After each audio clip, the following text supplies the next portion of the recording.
இப்பொழுது இன்னொரு நாடகத்தை நாம் காணவிருக்கின்றோம். தமிழே உன் பிறப்பு, அதை கற்காதவரே உமைக்கிள்ளை சிறப்பு.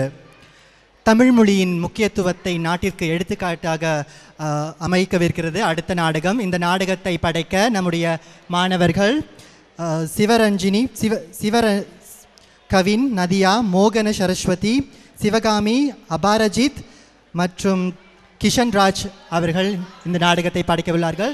கண்டு மகிழ்ச்சி. பல இனம், பல மொழி, பல வகை பண்பாடு, பலவித பழக்க வழக்கங்கள், இப்படி உலகமே வேற்றுமைகளில் ஒரு ஒருமையை, அதாவது யூனிட்டி இன் டைவர்சிட்டி என்று சொல்வார்களே, அந்த அடிப்படையில் இயங்குகிறது. ஒரு மொழி கற்பது சிறப்பா, பல மொழிகள் கற்பது சிறப்பா? தன் குழந்தை ஒரு மொழி கற்கும் பொழுது அந்த மொழியோடு அந்த மொழியின் பண்பாடு, தகவல் நுட்பங்களையும் சேர்த்து அறிய முடிகிறது. தாய் பேசிய மொழியை அறியாதவன் எப்படி தன் தாயை அறிந்தவனாக இருக்க முடியும்? சிந்திக்க இதோ.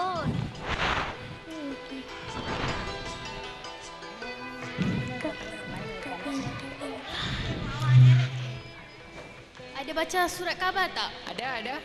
Pengarah pendidikan kita, Tan Sri Alimuddin Muhammad Dong, ada memberi kenyataan bahawa anak-anak kita boleh mengambil bahasa lain sebagai bahasa ketiga untuk mata pelajaran mereka. Ya Nadia, saya pun ada lihat kenyataan tu. Ravi, saya mahu anak saya belajar bahasa Tamil sebagai bahasa ketiga. Saya dengar bahasa Tamil itu suatu bahasa yang paling tua di dunia. Ciri-ciri tata bahasanya sangat unik. Boleh Ravi cerita sedikit tentang bahasa ini? Haiya Nadia, kamu salah tanya orang lah. Sebenarnya saya pun tidak tahu apa-apa tentang bahasa Tamil ni. Saya ni apalagi English educated lah. Apalah Ravi, saya tanya tentang bahasa ibunda kamu. Kamu kata saya tidak tahu. Tak kisah mahir dalam bahasa apa, tapi masih kamu kena tahu serba sedikit tentang bahasa ibunda kamu. Malulah cakap begitu. Saya balik dulu ah. Teruknya Ravi.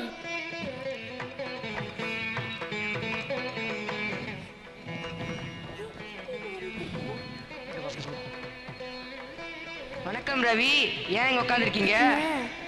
Raghu, வணக்கம். நதியா, நம்ம Tamil language பற்றி கொஞ்சம் சொல்ல சொன்னாங்க. அதுக்கு நீங்கள் என்ன சொன்னீங்க? ஓ சாரி, என்கிட்ட கேட்காதீங்க, எனக்கு ஒன்றும் தெரியாது. ஐ எம் இங்கிலீஷ் எடியூகேட்டட்னு சொல்லிட்டேன்.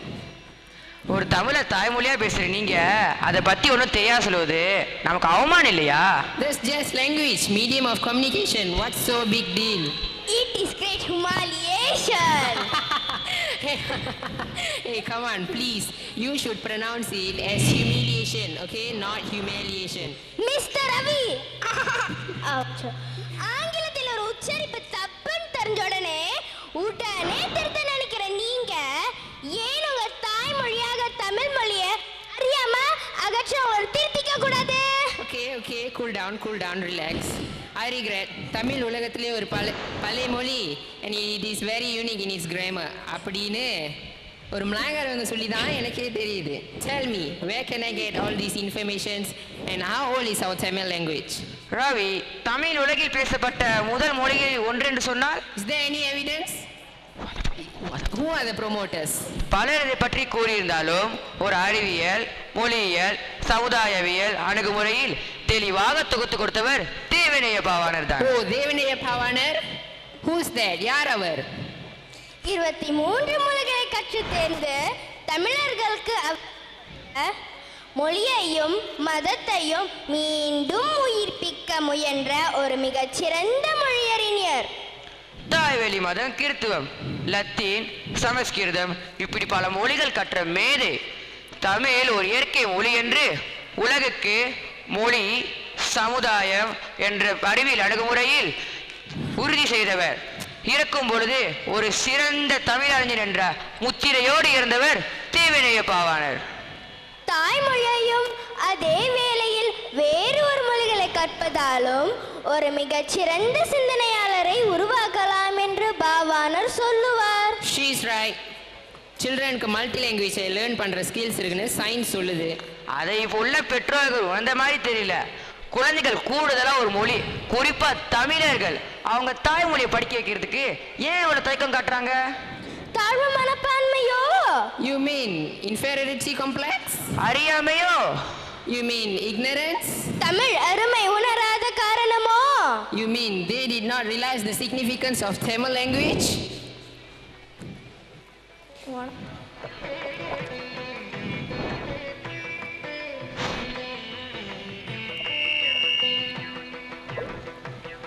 தமிழை தாழ்த்தி தமிழினையே தாழ்த்தி விட்டன. மறைக்கப்பட்ட தமிழின வரலாற்றை சிதைக்கப்பட்டு ஒப்புயர்வற்ற மொழியை, தமிழின் தொன்மையை, தமிழர் பெருமையை மீண்டும் உயிர்ப்பிக்க வாருங்கள். உலகுக்கே மூலமொழியாம் வாழ்க ஞானத்தமிழ், வாழ்க ஞானத்தமிழ், வாழ்க ஞானத்தமிழ்.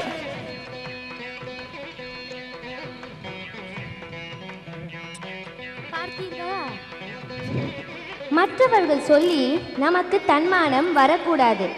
இன்றைக்கு ஜெர்மனிக்கு சென்று ஜெர்மன் பேசவில்லை என்றால் அங்கு யாரும் நம்மை மதிக்க மாட்டார்கள். அதே போலத்தான் சீனா, ஜப்பான், பிரான்ஸ், மற்ற பல நாடுகளும். தாய்மொழி பற்று ஒரு சமுதாயத்தை முன்னேற்றும் என்பதை அவர்கள் அறிந்தவர்கள், புரிந்தவர்கள். தாய்மொழியால் பண்பாடு காக்கப்படுகிறது, அறிவு மேம்படுகிறது. தேவநேய பாவாணர் போன்ற பல மொழி அறிஞர்களை தமிழ் நமக்கு பெற்று தந்துள்ளது. உலக மொழி அறிஞர்களையே திக்குமுக்காடச் செய்யும் இவர்களின் ஆராய்ச்சி தமிழர்களுக்கு வரப்பிரசாதம். தமிழில் ஞானிகளுக்கு பஞ்சமில்லை, அறிஞர்களுக்கு பஞ்சமில்லை, விஞ்ஞானிகளுக்கும் பஞ்சமில்லை. ஆனால் அவர்கள் எழுதிய நூல்களை படிப்பதற்கு தமிழர்களுக்கு பஞ்சம் வந்த காரணம்தான் என்ன? அறிவின் பஞ்சமா இல்லை எண்ணங்களின் பாதகமா? சிந்திப்போமாக.